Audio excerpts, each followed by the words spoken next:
আলাইকুম ওয়া রাহমাতুল্লাহি ওয়া বারাকাতুহু। আলহামদুলিল্লাহি ওয়াহদা ওয়াসসালাতু ওয়াসসালামু আলা মান লা নাবিয়্যা বা'দা আম্মা বা'দ। ফাআউযু বিল্লাহি মিনাশ শাইতানির রাজীম।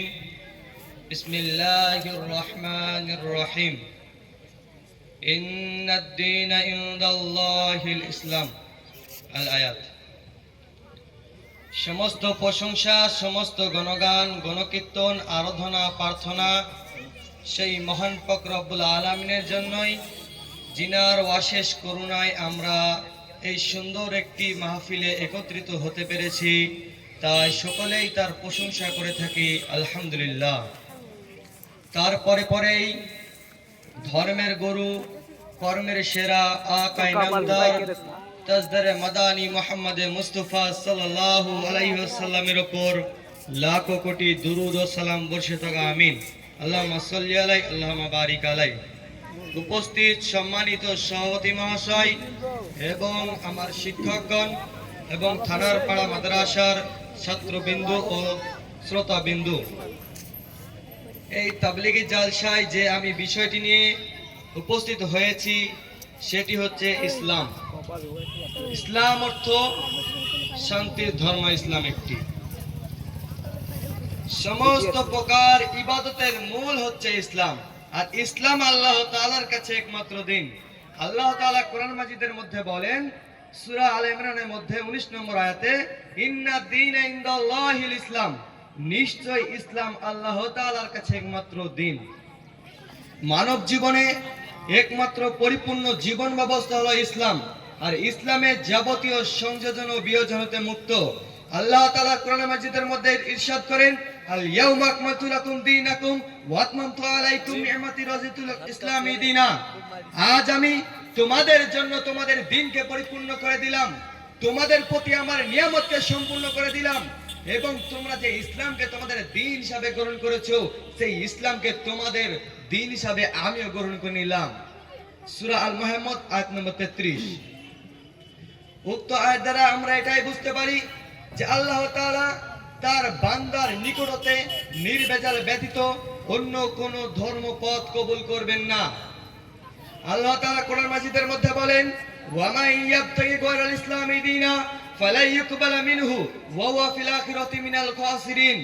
আর যে ব্যক্তি ইসলামকে ফেলে দিয়ে, ইসলামকে দূরে সরে দিয়ে, ইসলাম ব্যতীত অন্য কোন ধর্মতে লিপ্ত থাকবে, অন্য কোন ধর্মতে অটল থাকার অবস্থায় তার যদি মৃত্যুবরণ হয়, সে ব্যক্তি জীবনে জান্নাতে যাবে না, সে আখিরাতে ক্ষতিগ্রস্তদের মধ্যে অন্তর্ভুক্ত হবে।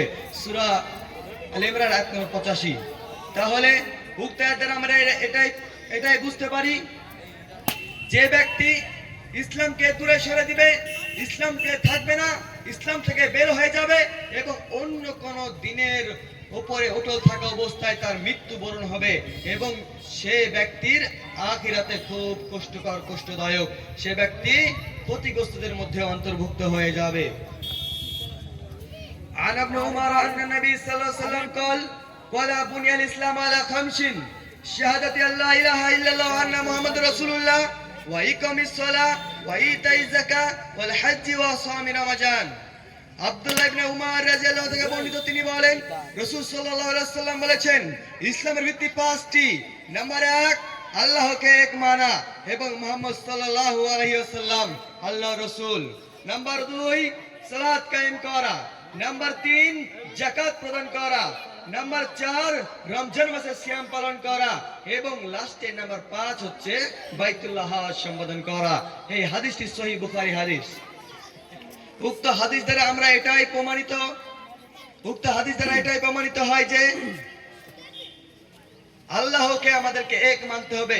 ইসলামের 5টি স্তম্ভ রয়েছে, ইসলাম 5টি খুঁটির উপরে নির্ভর হয়ে রয়েছে। তার মধ্যে 1 নম্বর হচ্ছে আল্লাহকে এক মানা। আমরা যদি মুখে বলি আল্লাহ একক, আল্লাহ অদ্বিতীয় এবং মুহাম্মদ সাল্লাল্লাহু আলাইহি ওয়াসাল্লাম আল্লাহর রাসূল, তারপরেও কিন্তু আমরা ইসলামী সৈনিক হতে পারবো না। আমাদের অন্তর থেকে বলতে হবে আল্লাহ তাআলা গায়েবী খবর জানে, আল্লাহ তাআলা আপনার অন্তরের খবর জানে। আপনি মুখে বলছেন আল্লাহ একক, আল্লাহ অদ্বিতীয়, কিন্তু আপনি অন্য কোন ইমাম পীর মুরব্বিদের মন গড়া কথার অনুসরণ করে চলছেন। এটা ইসলাম শিক্ষা দেয় না। নাম্বার 2 রয়েছে সালাত। সালাত তো আমরা সকলেই পড়ি মাশাআল্লাহ, কিন্তু আমাদের সালাত কি আল্লাহ তাআলার কাছে গ্রহণযোগ্য হয়? আমাদেরকে যদি আল্লাহ তাআলার কাছে আমাদের সালাতকে গ্রহণযোগ্য করাতেই হয়, আমাদের সালাতকে আল্লাহ তাআলার কাছে যদি গ্রহণযোগ্য করাতেই হয়, তাহলে আমাদেরকে 3টি কাজ সঠিকভাবে সম্পূর্ণ করতে হবে। নাম্বার 1, ওযু অর্থাৎ পবিত্রতা। আমাদেরকে সুন্দরভাবে ওযু করতে হবে, ওযুর নিয়ম কানুন মেনে ওযু করতে হবে। শুধু হাত পা ধোয়া, পবিত্রতা অর্থাৎ হাত পা ধোয়া বললেই হবে না, সব কিছুর একটি নিয়ম আছে এবং সেই নিয়ম মোতাবেক আমাদেরকে চলতে হবে। ওযুর নিয়মে আমাদেরকে ওযু করতে হবে। দ্বিতীয়তে রয়েছে রুকু। রুকু আমাদেরকে সঠিকভাবে করতে হবে। উটের কুজের মতো যদি হয়ে যায় আমাদের পিঠ, তাহলে আমাদের রুকু যতদূর পূর্ণ হবে না এবং সালাত আমাদের গ্রহণযোগ্য হবে না। 3 নম্বরে রয়েছে সিজদা। সিজদা আমাদেরকে সঠিকভাবে পূর্ণ করতে হবে। সিজদা যদি আমাদের যতদূর পূর্ণ না হয়, আমাদের সালাত কবুল আল্লাহর কাছে গ্রহণযোগ্য হবে না। এবং অন্য হাদিসে বর্ণিত আছে, সেখান থেকে পাওয়া যায় আল্লাহ তাআলার কাছে যদি তার সালাত গ্রহণযোগ্য না হয়, তার সমস্ত আমল বাতিল হয়ে যাবে, কোনো আমল গ্রহণযোগ্য হবে না। এর চেয়ে দুঃখের বিষয় কি আছে?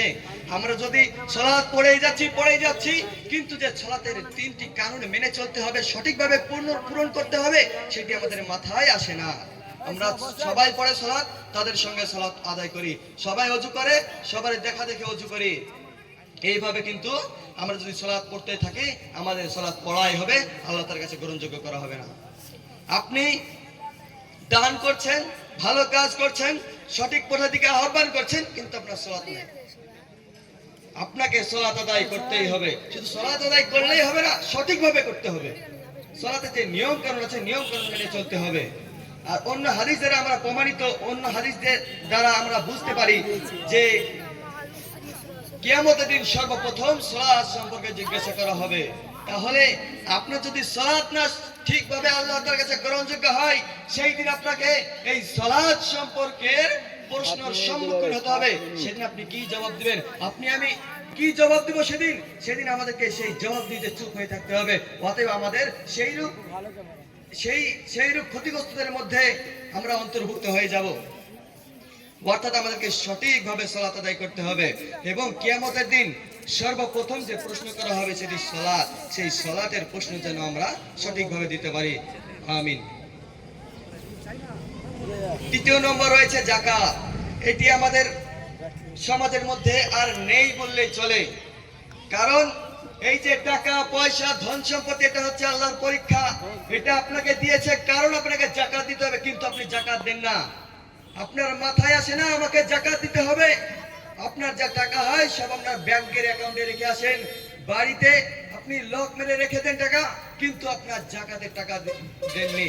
আব্দুর রাজ্জাক বিন ইউসুফ তার জালসা করতে গিয়ে বলছেন, যাকাত দেওয়ার মানুষ মানে যারা যাকাত পাবে, অসহায় মানুষদেরকে তো যাকাত দিতে হবে, যাকাতের মাল ওরা পাবে।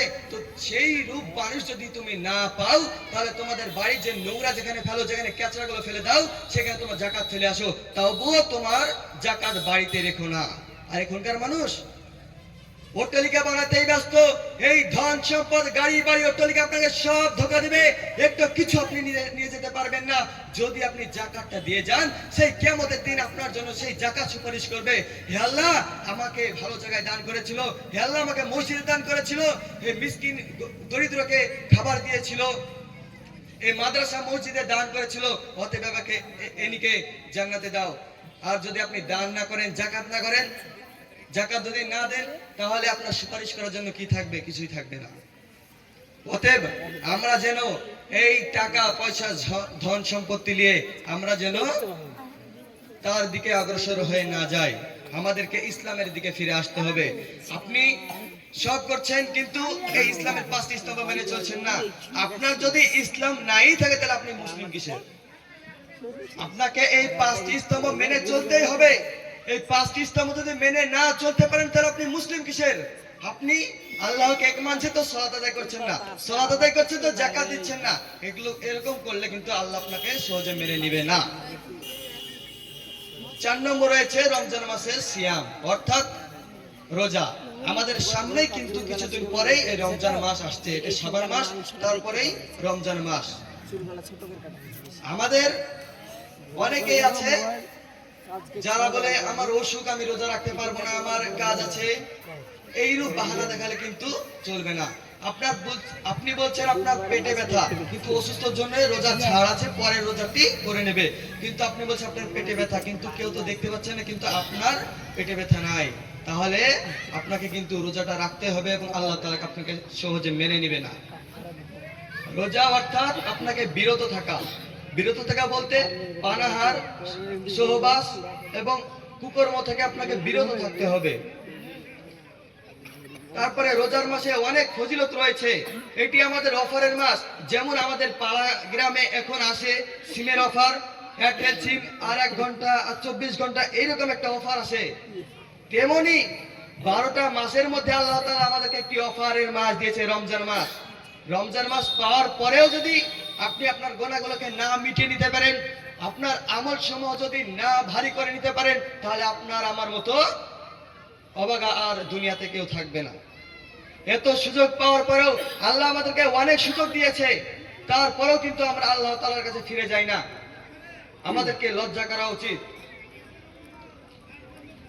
তারপরে রয়েছে 5 নম্বরে, ইসলামের ভিত্তির মধ্যে 5 নম্বরে রয়েছে বাইতুল্লাহ হজ সম্পাদন করা। আপনার টাকা আছে, বাড়ি আছে, সম্পদ আছে, সব কিছু আছে, আপনাকে হজ করতে হবে। আপনার শরীরে শক্তি আছে, আপনার অর্থাৎ ক্ষমতা আছে আপনার, তারপরে আপনি কিন্তু বাইতুল্লাহ হজ সম্পাদন করছেন না। আপনাকে সেই দিন কিয়ামতের দিনে আপনাকে জবাবদিহি হতে হবে। আল্লাহ আপনাকে বলবে যে হে বান্দা, তোমাকে আমি ধন সম্পদ সবকিছু দিয়েছিলাম, তোমার শরীরে শক্তি দিয়েছিলাম, তবুও কিন্তু তুমি বাইতুল্লাহ হজ সম্পাদন করনি, তুমি হজ করনি। সেদিন কিন্তু আপনাকে জবাবদিহি হতে হবে। সেই দিন আমি কি উত্তর দেব? এর কি উত্তর দেব? আপনাকে টাকা দিয়েছে, আমাকে টাকা দিয়েছে আল্লাহ তাআলা, শরীরে শক্তি দিয়েছে, তারপরে আমাদের মন চাইছে না ওই হজ করার। আপনার পাশের বাড়ি ইনকাম করে দিন রাত খেটে খেটে টাকা গুছিয়ে হজ করে আসছে, কিন্তু আপনি যত টাকা পাচ্ছেন সব আপনার ব্যাংক অ্যাকাউন্টে রেখে দিচ্ছেন, তবুও আপনার হজ করার ইচ্ছা যাচ্ছে না। অতএব আমাদেরকে এই ইসলামের যে 5টি স্তম্ভ রয়েছে, এই 5টি স্তম্ভকে যথাযথ পূর্ণ করতে হবে, না হলে কিন্তু আমরা মুসলিম হতে পারবো না। আর আমাদের কিয়ামতের দিন ওইরূপ কঠিন শাস্তি হবে যে ব্যক্তি, আমি একটি আয়াত পড়েছিলাম যেটি হচ্ছে ইসলাম ব্যতীত অন্য কোন ধর্মতে যদি লিপ্ত থেকে শেষ নিঃশ্বাস ত্যাগ করে, সে ক্ষতিগ্রস্তদের মধ্যে অন্তর্ভুক্ত হবে, সেইরূপ আমাদের কঠিন শাস্তি হবে। অতএব আমার সকল মুসলমান ভাইকে যেন সঠিকভাবে ইসলামকে জেনে বুঝে এবং ইসলামের যে 5টি স্তম্ভ রয়েছে সঠিকভাবে মানার তৌফিক দান করুন, আমিন। এবং আমাদের সামনে রমজান মাসে যেন সঠিকভাবে আল্লাহর নিয়মে এবং মুহাম্মদ সাল্লাল্লাহু আলাইহি ওয়াসাল্লামের হাদিসে যেটা পাওয়া যায় সেই নিয়মে নিয়ম মোতাবেক যেন আমরা তার রমজান মাসটিকে পার করতে পারি, আমিন। ওয়া আখিরু দাওয়ানা আলহামদুলিল্লাহি রাব্বিল আলামিন। আসসালামু আলাইকুম ওয়া রাহমাতুল্লাহি ওয়া বারাকাতুহু।